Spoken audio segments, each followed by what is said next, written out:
Bien sûr, de crypto, les infos crypto pour ceux qui n'ont pas le temps, il existe des chances que BTC aille à zéro selon ChatGPT. On va parler de ça aujourd'hui. On va aller regarder le court terme puisqu'il se passe des choses très intéressantes. Bien évidemment, on reparlera de tout ce qui s'est passé du côté de la Fed. Et pour la deuxième partie d'émission, on parlera du token SUI avec une analyse approfondie. Du côté du BTC, on pousse 2,5% ce matin. On est quasiment aux 29 200 $. On a Ethereum qui a repris les 1900 $. Pareil, 2,5%. Des belles performances du côté de ADA, Matic et Missile Sol entre 2 et 3%. Et dans le bas du tableau, on a ce type de performance du côté de Link, Léo et aussi ICP. Bref, une journée très très verte, plutôt sympathique. Du côté du daily, on n'a pas inversé de la tendance pour le moment.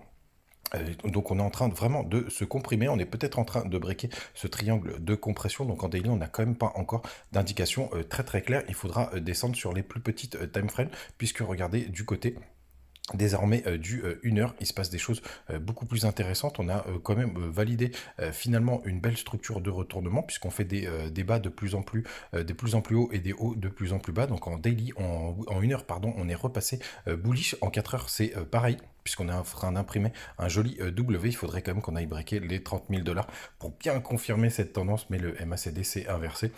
Donc c'est plutôt pas mal et le RSI aussi est plutôt bien orienté, donc plutôt des bonnes nouvelles ce matin. On va voir si ça va tenir. Du côté du FOMC, Jérôme Powell a donc maintenu 0,25 points de base.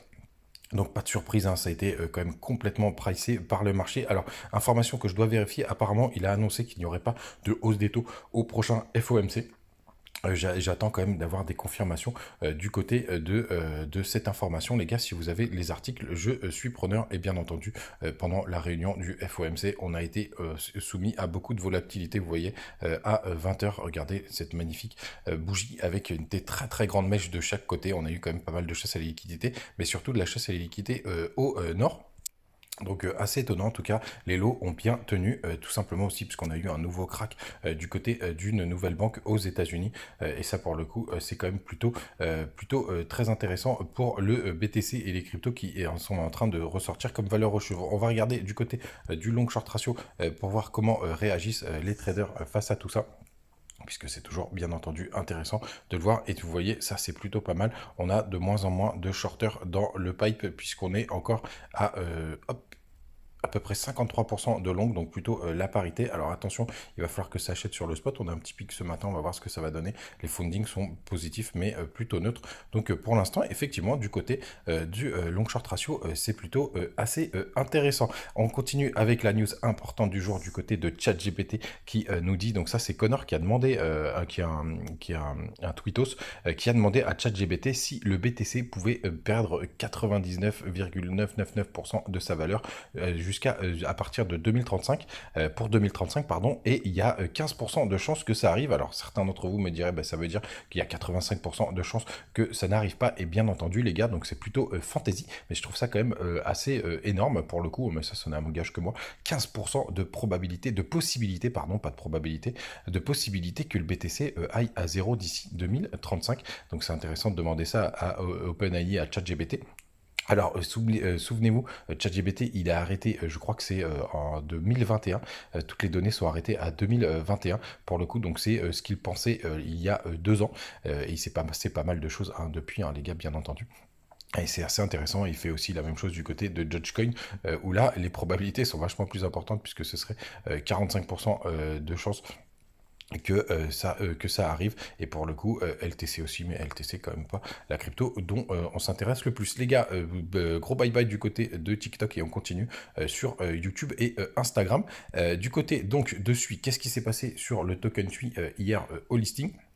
C'était assez intéressant. Franchement, c'est à peu près ce que j'avais anticipé par rapport à cette variation. Donc, on a pile 1200%. Donc, il a été listé à 0,10. Hein, on le voit bien juste ici, à 10 centimes, qui était le prix des IEO du côté notamment de, je crois que c'était Bybit et OKX, pardon. Et pour le coup, on a eu un joli pump. Alors, pourquoi il y en a plein qui me disent, oui, mais attends, tu dis qu'il a été listé à 0,10 centimes. Vous voyez, c'est bien écrit là. Mais par contre, personne ne l'a vendu à ce prix-là. Alors en fonction des échangeurs, il y a eu pas mal de variations, hein. On est monté sur certains jusqu'à 3,30. Je crois que le plus haut que j'ai vu c'était on était monté jusqu'à 10 $. Pour le coup, et c'est vrai que là, le launch pool du côté de Binance, moi j'ai à peu près 147 tokens qui m'ont été offerts gratuitement, c'est plutôt sympathique. Donc est-ce qu'on peut aller beaucoup plus haut les gars? Parce que ça, pour l'instant, c'est très difficile à dire. En fait, on est obligé d'aller surtout analyser ce qui se passe du côté du market cap. Puisque tout simplement, là, à date, on a donc à peine 10% des tokens qui ont été émis. Et c'est là que je voulais vous le montrer. Vous voyez, on est de mémoire, j'avais vu sur un truc, on était, je crois, à 200 000 tokens qui avaient été émis. Ah mince, j'ai pas l'information, il n'y a pas toute l'information sur CodeMarketCap. Mais ce qui est important de noter, c'est que si on prend tous les tokens, ah oui, offre en circulation, c'est ici. Donc 5%. Donc 5%, vous voyez, il y a quand même x20 sur l'inflation qui va sortir. Hein. Donc ça veut dire que la capitalisation boursière, si il y avait tout qui était sorti, on serait à 12 milliards.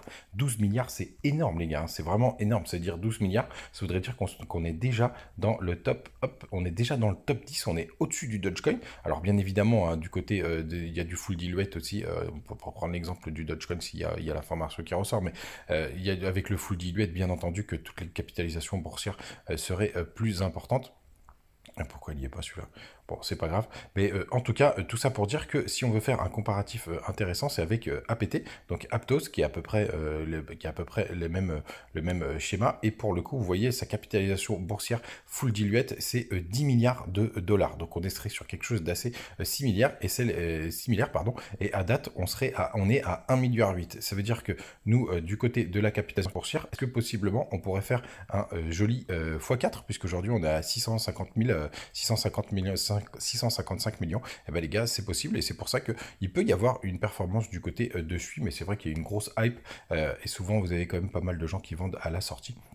Donc moi j'ai gardé finalement mes tokens SUI que j'avais sur Binance. Est-ce que c'est le moment d'acheter? Je pense pas du tout les gars, parce que la performance quand même a été assez stratosphérique du côté des 0.10. Ça reste un petit peu de casino, mais vu que je l'ai eu les biens gratos, je vais les garder. Voilà les gars, vous savez tout. On continue de discuter ensemble, et n'hésitez pas à me laisser vos alts en commentaire. On va reprendre, on va quand même continuer à faire des petites chasses aux alcools.